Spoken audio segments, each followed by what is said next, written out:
अस्सलाम वालेकुम नाजरीन, गिरदो पेश रज़ी के साथ। और आज भी कल वाला मौजू है। कल हमने जो आपको बरतरफ मुलाजमीन की बहाली के तफसीली फ़ैसले के हवाले से बात की थी।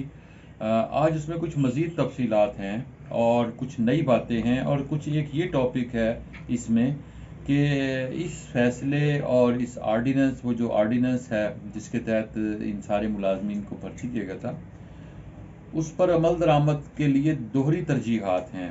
डबल स्टैंडर्ड है हर महकमे में, हर इदारे में। मतलब कुछ महकमों में तो 1996 से जो मुलाजमतें हैं उनकी फिक्सेशन हो चुकी है, और इसमें यूटिलिटी स्टोर्स कॉरपोरेशन का महकमा शामिल है, और इसी तरह आईबी वाले हैं और बहुत सारे महकमे हैं जिनमें ये फिक्सेशन हो चुकी है। उनके मामलात 1996 से उनकी चल रहे हैं, लेकिन उसमें कुछ और चीज़ें हैं जिन पर उनको तहफ़्फ़ुज़ात हैं। इसी तरह एनएचए में भी ये मामला सेटल हो चुके हैं। कुछ महकमे ऐसे हैं जिसमें हमारा अपना एबीपी भी शामिल है। एबीपी में भी ऐसा ही है कि इसमें हमें 2009 से हमारी सर्विस चल रही है, जब हम रीइंस्टेट हुए हैं।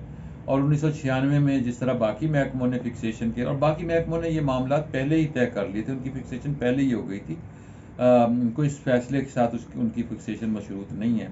लेकिन सुप्रीम कोर्ट ऑफ पाकिस्तान ने इस तफसीली फैसले में भी और शॉर्ट ऑर्डर में भी ये कहा था कि कानून के तहत इन मुलाजमीन के जो हकूक़ हैं वो उन्हें मिलने चाहिए, जो मराहत हैं वो मिलनी चाहिए। सो इसमें अब देखना ये है कि जिन महकमों में इस पर अमल दरामद नहीं हुआ, अब उस पर किस तरह इस पर अमल दरामद होगा कि जो दोहरा मेयार है वो ख़त्म हो, डबल स्टैंडर्ड ना हो। और ये डबल स्टैंडर्ड के नतीजे में ही मामलात इस हद तक पहुँचे थे कि कुछ लोग जो थे वो उन्हें उनकी मराहत नहीं मिली और कुछ आगे निकल गए और फिर मुतनाज़ा हुआ मामला। इस फैसले में एक और चीज़ सामने आई है। इसमें कुछ महकमे हैं जिनमें ट्रेडिंग कॉरपोरेशन है, सुई सदर्न गैस है, वापडा है, सिविल एविएशन है, आईबी है, स्टेट लाइफ है, ओवरसीज़ पाकिस्तानी फाउंडेशन है, पाकिस्तान टेलीकम्युनिकेशन का महकमा है, नेशनल हाईवे है, कमिश्नर अफगान मुहाजिरीन है, कमिश्नर अफगान मुहाजिरीन का महकमा है जो केपीके में है। ये महकमा आईबी का इदारा है। और ये सारे इदारे जो हैं, इन इदारों के बारे में ये कहा गया है कि इनके जो भर्तियां हुई हैं, यहाँ मेरिट की अगर खिलाफ वर्जी हुई है, मेरिट का तयन किया जाए कि क्या इन इदारों में मेरिट के तहत भर्तियां हुई।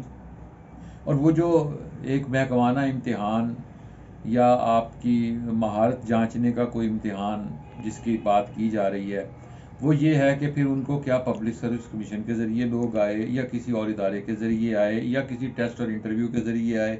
अब भर्ती के वक्त कुछ महकमों में टेस्ट और इंटरव्यू हुए थे, जैसा कि मेरे नाजरीन जानते हैं, मैं पहले कई मरतबा बता चुका हूँ कि एपीपी में टेस्ट भी हुए थे, इंटरव्यूज़ भी हुए थे, और उन टेस्ट और इंटरव्यूज़ के नतीजे में हमारी भर्तियाँ जो थीं वो अमल में आई थीं और बाकायदा मुश्तहिर हुई थी असामियाँ। लेकिन फिर बाज़ जगह ये हुआ, और उसमें फिर एपीपी में भी ये हुआ और बाज़ और इदारों में भी ये हुआ कि बाद अज़ां कुछ भर्तियाँ और की गई और उन पर इदारों में बोझ बढ़ता चला गया।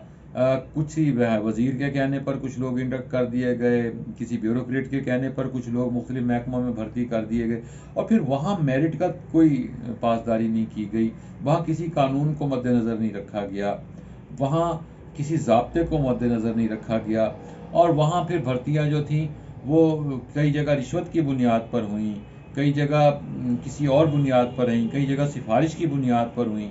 और फिर उन भर्तियों के नतीजे में फिर वो जिसे हम कहते हैं ना डबल स्टैंडर्ड हो जाना, वो दोहरा मेयार जो है वो वहाँ से कायम हुआ।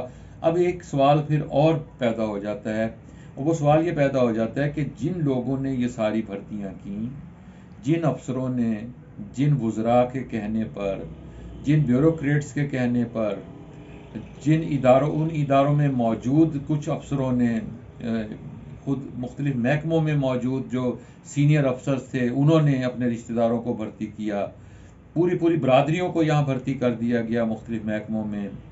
अगर कोई ایک برادری کا افسر آیا تو اس نے اپنی ساری برادری اس محکمے میں بھرتی کر دی. اگر کوئی دوسری برادری کا آیا اس نے اپنی، ایک فرقے کا آیا اس نے اپنے فرقے کو بھرتی کر دیا.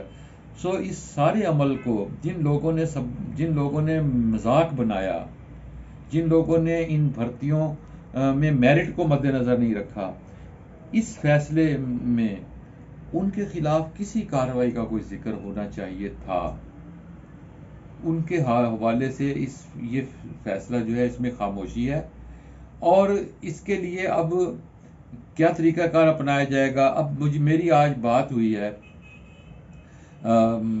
جو بحالی کمیٹی ہے، مرکزی کمیٹی ہے، جو سیکڈ امپلائیز کی بحالی کمیٹی جو ہے، اس کے ترجمان سبطین رضا لودھی صاحب سے بات ہوئی ہے.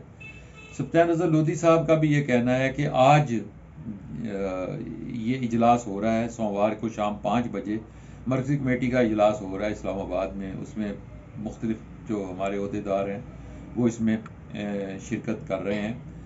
اس میں اب مزید لائحہ عمل پر غور ہوگا اور اس کے مختلف پہلوؤں کا جائزہ لیا جائے گا. اس میں قانونی ماہرین کو بھی بلایا گیا ہے، وہ بھی دیکھیں گے کہ اس فیصلے کو اب مختلف محکموں کی سطح پر کس طرح امپلیمنٹ کروانا ہے، اور جو بہت سی مراعات مختلف محکموں میں ملازمین کو نہیں دی گئیں وہ مراعات کیسے حاصل کرنی ہے.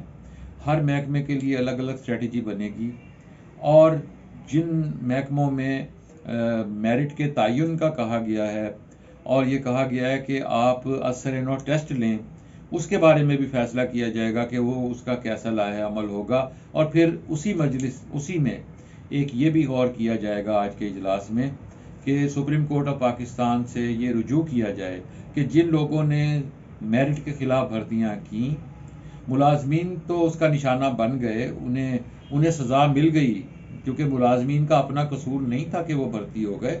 ملازمین کو تو بھرتی کرنے والوں کا قصور تھا کہ انہوں نے ان کو بھرتی کیا. سو جن لوگوں نے بھرتی کیا انہیں کیا سزا دینی ہے، اس بارے میں بھی سپریم کورٹ سے رجوع کیا جا رہا ہے، اور سپریم کورٹ سے یہ استدعا کی جائے گی کہ ایسے لوگوں کے خلاف بھی کارروائی کی جائے. ناظرین کرام، مجھے آپ کی رائے کا انتظار رہے گا. گرد و پیش رضی کے ساتھ اس چینل کو سبسکرائب کریں، بیل آئیکن کو کلک کریں. آپ سے دوبارہ ملیں گے نئی ویڈیو کے ساتھ. خدا حافظ.